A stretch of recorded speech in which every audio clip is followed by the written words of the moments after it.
BNP সকলকে নিয়েই দেশ চালাতে চায়, যে তারা সংসদে এক ধরনের কথা বলছে, সংসদের বাইরে গিয়ে আবার আরেক ধরনের কথা বলছে। আমাদের ব্যর্থতা দেখার তো দরকার। আমি তো বলবো এটা বিরোধী দলের ব্যর্থতা। বিএনপির ভিতরের কথা তারা কিভাবে জানবে, কিভাবে বুঝলো এটা দিন শেষে আসলে ঠিক বিএনপি যেভাবে চাইছে, যা চাইছে সেটাই হচ্ছে কিনা, এবং এই 2 মাসের একটু বেশি সময় পার করেছে বিএনপি, এই সময়টার মধ্যে বিএনপি একদলীয় সরকার হয়ে উঠলো কি তাহলে? ধন্যবাদ আজকের এই শোতে আমাকে আমন্ত্রণ জানানোর জন্য, এবং আমার সাথে যারা সহ আলোচক আছেন তাদেরকেও শুভেচ্ছা জানাচ্ছি, দর্শক শ্রোতাদেরকেও শুভেচ্ছা জানাচ্ছি। আসলে এই যে আপনি বললেন যে এই মানে গত 84-85 দিনে বিএনপি একদলীয় সরকার হয়ে গেল কিনা, এটা একেবারে অমূলক, এবং এটা মানে বলার মধ্য দিয়ে আমরা যেন আরেকটা সংঘাতের রাজনীতির দিকে ধাবিত হচ্ছে এরকম একটা ভাব প্রকাশ হচ্ছে। আসলে কিন্তু তা নয়।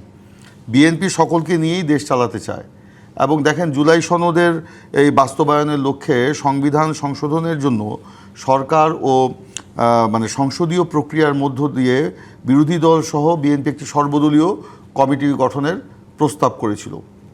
আমাদের প্রত্যাশা ছিল যে এই গণতন্ত্রের স্বার্থে এবং জনগণের আকাঙ্ক্ষার প্রতি সম্মান জানিয়ে বিরোধী দল সেই কমিটিতে অংশগ্রহণ করবে।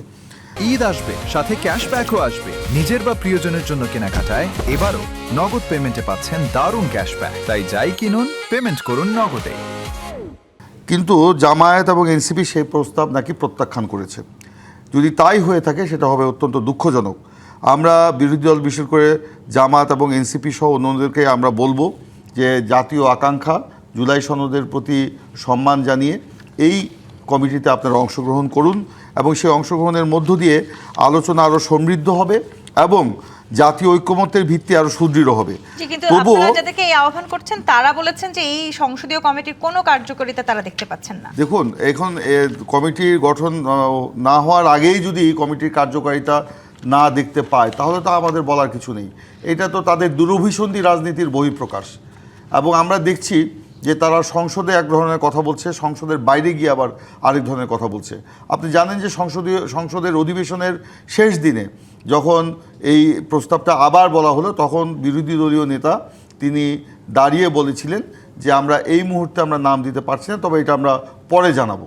কিন্তু পরে তারা না জানিয়ে তারা, যদি আমি আপনার কাছে শুনলাম যে তারা প্রত্যাখ্যান করেছে, আজকে নাকি এটা প্রত্যাখ্যান করেছে। যদি এটা হয়েই থাকে, এটা আমি আবারও বলবো এটা দুর্ভাগ্যজনক, এবং তারা তাদের সেই অবস্থান থেকে তারা। মুজিবুর রহমান মঞ্জু তো বলেন যে আপনাদের ব্যর্থতা, আসলে আপনারা সংসদে দাঁড়িয়ে এই বিষয়টিকে সমাধান করতে পারেন না। আমরা দেখুন, সংসদের যে অধিবেশন চলছিল কতগুলি কার্যপ্রণালী বিধি অনুযায়ী কিন্তু চলতে হয়।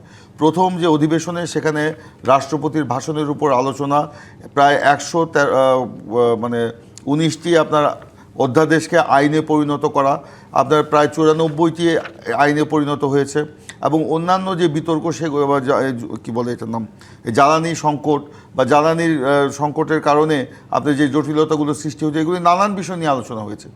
আমরা তাদেরকে নামগুলো প্রস্তাব করতে বলেছিলাম। তো একটা কমিটিতে বসে যদি আমরা আলোচনাগুলো করতাম তাহলে অসুবিধা কোথায় ছিল? আমাদের ব্যর্থতা দেখার তো দরকার। আমি তো বলবো এটা বিরোধী দলের ব্যর্থতা, এবং বিরোধী দলের দুরভিসন্ধি রাজনীতির বহিঃপ্রকাশ। এবং তারা আজকে এই যে দুরভিসন্ধি রাজনীতির বহিঃপ্রকাশ, এই জন্যই বলছি, তারা যদি এই নামগুলো দিত তাহলে কিন্তু এই রাজনীতি তারা কিন্তু করতে পারতো না। আমরা বলছেন যে আসলে নাম দিয়ে বা এই কমিটির বাস্তবে কোনো কার্যকারিতা নেই, কারণ বিএনপি তাদের নিজেদের ইচ্ছাটাই চাপিয়ে দেবে। কিভাবে তারা বুঝলো? বিএনপির ভিতরের কথা তারা কিভাবে জানবে, কিভাবে বুঝলো? এটা প্লিজ আপনার কথার সময় আপনি বললেন মঞ্জু ভাই, আপনাকে সিনিয়র পলিটিশিয়ান। তো আমি বলতে চাই যে আমরা বলবো যে এই যে সংঘাত নয়, আলোচনায় কিন্তু একটা পথ। এই আলোচনার মধ্য দিয়ে আমরা জাতীয় স্বার্থে আমরা ইতিবাচক ভূমিকা রাখতে পারি, এবং জুলাইয়ের গণ অভ্যুত্থানের পর জনগণ যে রাজনীতির পরিবর্তনে যে আকাঙ্ক্ষা প্রকাশ করেছিল, এবং সেই আকাঙ্ক্ষাকে আমরা সবাই ধারণ করি। কিন্তু আজকে সেই আকাঙ্ক্ষাকে পদদলিত করে ওনারা যেভাবে আপনার মাঠকে উত্তপ্ত করে বিশৃঙ্খল পরিবেশ তৈরি করে সেই আওয়ামী ধারার রাজনীতিতে তারা ফিরতে চাচ্ছে, এটা নিশ্চয়ই জনগণের আকাঙ্ক্ষার প্রতিধ্বনিত নয়।